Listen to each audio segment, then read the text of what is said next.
Selamat pagi Smart People, Quarter News edisi Senin 9 November 2020 kembali hadir menemani aktivitas pagi Anda bersama saya Dian Marta dengan beragam informasi, ekonomi, dan bisnis. Siaran ini kami tayangkan secara live di Instagram dan Facebook fanpage First State Futures di First State Futures Official. Berikut Quarter News selengkapnya. Smart People, seminggu terakhir ini fokus dunia terpusat ke election atau pemilu Presiden Amerika Serikat. Dan hasil dari panasnya kompetisi antara incumbent Donald Trump dan penantangnya Joe Biden sudah diketahui. Pastinya akan terjadi banyak perubahan kebijakan, baik di bidang politik, ekonomi, moneter, maupun fiskal. Amerika sebagai negara ekonomi terbesar di dunia, maka arah perubahan kebijakan yang diambil oleh pemerintah Amerika Serikat akan berpengaruh terhadap negara-negara lain di dunia. Untuk membahas lebih detail mengenai hal tersebut, saat ini kita akan tersambung dengan narasumber analis First State Futures Surabaya, ada Ibu Rima. Kita sapa dulu. Selamat pagi Ibu Rima. Selamat pagi Bu Dian. Oke, Ibu Rima. Selamat pagi Ibu. Election sudah berakhir dan sudah diumumkan juga. Menurut Bu Rima, bagaimana nih arah kebijakan ekonomi yang akan diambil oleh Presiden terpilih, Bu? Saya rasa kebijakan yang akan diambil oleh Biden masih fokus pada pemberian stimulus dan penanganan ekonomi terkait pandemi ya. Karena kebijakan yang diambil Biden dan Trump itu sangat berbeda. Kalau mengingat selama kampanye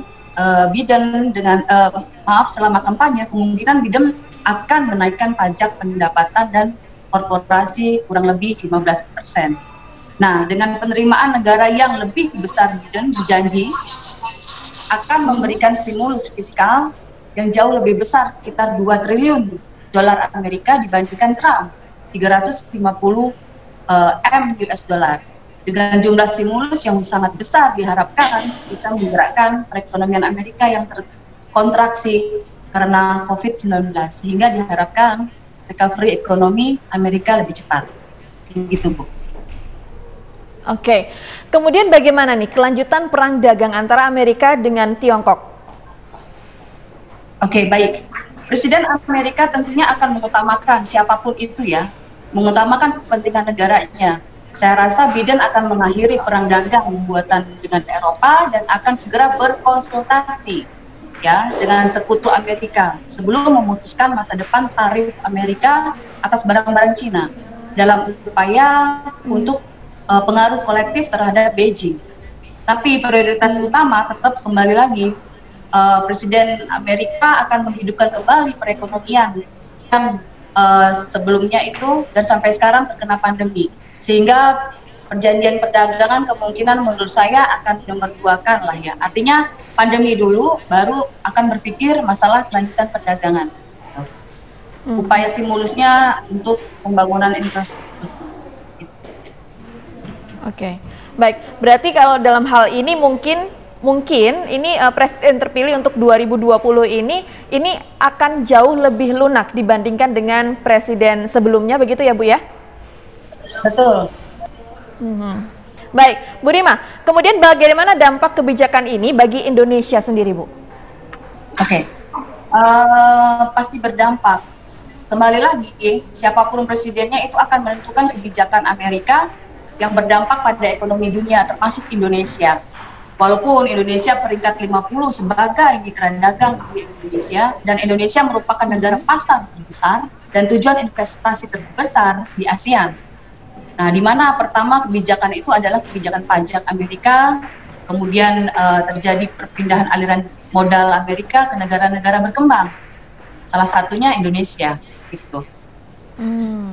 Dan ini mungkin akan memberikan angin baru bagi saham Indonesia untuk dapat mengangkat nilai tukar Amerika dan meringankan beban pembayaran utang Indonesia sekaligus untuk kebutuhan impornya Indonesia. Gitu. Oke. Baik Bu Rima, kembali lagi ke soal kebijakan yang berhubungan dengan fiskal dan moneter. menurut Bu Rima, apa kebijakan yang akan diambil oleh Biden nantinya, Bu, terkait hal kebijakan fiskal dan moneternya, Bu? Oke, kebijakan yang diambil, ini kan masih masa transisi ya, pemilihan presiden belum disahkan, maksudnya tanggal 20 besok Januari 2020 itu baru pengesahan. Nah, di masa transisi ini presiden siapapun yang presiden terpilih akan lebih fokus pada pemilihan kabinet dan pemberian prioritas kebijakan. Di mana Biden sebagai seorang pragmatis yang berkeinginan memperbaiki ekonomi negaranya dan membuat visi tentang transformasi besar-besaran terhadap ekonomi, yaitu menaikkan tarif pajak pendapatan dan pajak korporasinya. Dari segi moneter, pasti stimulus dilontarkan dengan jumlah yang besar, kemudian yang diperlukan di sini adalah khususnya untuk tingkat suku bunga. Walaupun tingkat suku bunga Amerika masih bertahan di 0,25%, ya next pasti akan suku bunga akan diangkat lagi lah ya untuk memperbaiki perekonomian di tahun 2021. Ya, baik. Ya, Bu Rima, seperti apa nih dampak terpilihnya Biden sebagai presiden terhadap pasar saham dan juga pasar komoditas, Bu? Oke. Terpilihnya Biden memberikan angin segar dan sentimen positif di pasar saham Amerika karena Biden akan berkonsultasi dengan sekutu Amerika yang membuat kebijakan lebih lunak terhadap Tiongkok. Nah, hal ini bisa dilihat dari pergerakan indeks saham Amerika yang membukukan kenaikan sebesar 6,9% setelah hasil perhitungan sementara kemenangan Biden. Begitu juga kemenangan Biden ini membuat perang dagang mereda dan akan dikeluarkan stimulus yang semakin besar. Nah, maka banyak dolar Amerika beredar sehingga secara teori greenback melemahkan mata uangnya. Gitu. Maka salah satu komoditas yang akan diuntungkan adalah emas karena harga komoditasnya meningkat, maka tentu emiten-emiten yang bergerak di sektor emas akan diuntungkan. Gitu, Bu Dian. Oke, baik. Terakhir, Bu Rima, melihat perkembangan situasi dunia beserta situasi pasar saham serta komoditas nih, sebaiknya investor dan pelaku pasar menyikapinya seperti apa nih? Atau mungkin dari Bu Rima sendiri ada rekomendasi begitu, Bu? Oke. Kita kan tahu ini masa transisinya antara Trump dengan Biden ya, belum sah dilantiknya. Dilantiknya itu kan tanggal 20 Januari 2021. Jadi kita sudah tahu pergerakan sebelum Biden menang itu volatile market kan sangat tinggi ya. Jadi tapi tetap saat ini market itu masih under value. Nah, bagi para investor saran saya bersiap-siaplah untuk memikirkan investasi jangka panjangnya. Gitu. Karena kembali lagi kita mengingat di saat resesi negara kita sebelumnya dia akan recovery. Begitu, Bu Dian. Oke, baiklah. Ini berarti kita sebagai investor dan juga pelaku pasar ini ada baiknya untuk selalu mengikuti perkembangannya seperti apa, wait and see masih itu diberlakukan ya, Bu ya? Betul, betul. Oke, baik. Sampai terpilihnya nanti ya, sampai dilantiknya nanti di bulan Januari di 2021. Oke, baik Bu Rima, terima kasih untuk waktunya. Sukses terus untuk Bu Rima dan tetap jaga kesehatan, Bu. Terima kasih, Bu Dian. Sampai ketemu. Baik, demikian tadi perbincangan kami bersama dengan analis dari PT First State Futures, ada Ibu Rima di Surabaya. Dan selanjutnya Smart People, kami akan berikan informasi kalender ekonomi yang akan hadir di minggu ini.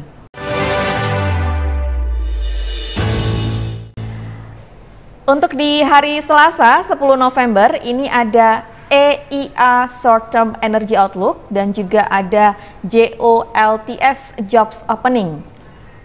Kemudian di hari Kamis 12 November ini ada Core CPI.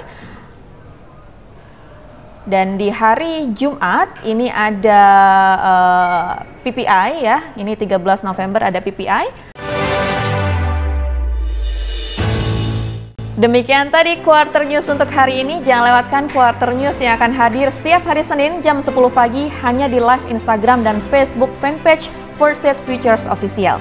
Siaran ini akan kami tayangkan kembali di channel YouTube First State Futures. Jangan lupa untuk Anda subscribe, like, comment, and share. Dan tetap jaga kesehatan Anda, patuhi protokol kesehatan yang ada. Dan akhir kata, saya dan Marta beserta kru yang bertugas pamit undur diri. Selamat pagi dan sampai jumpa.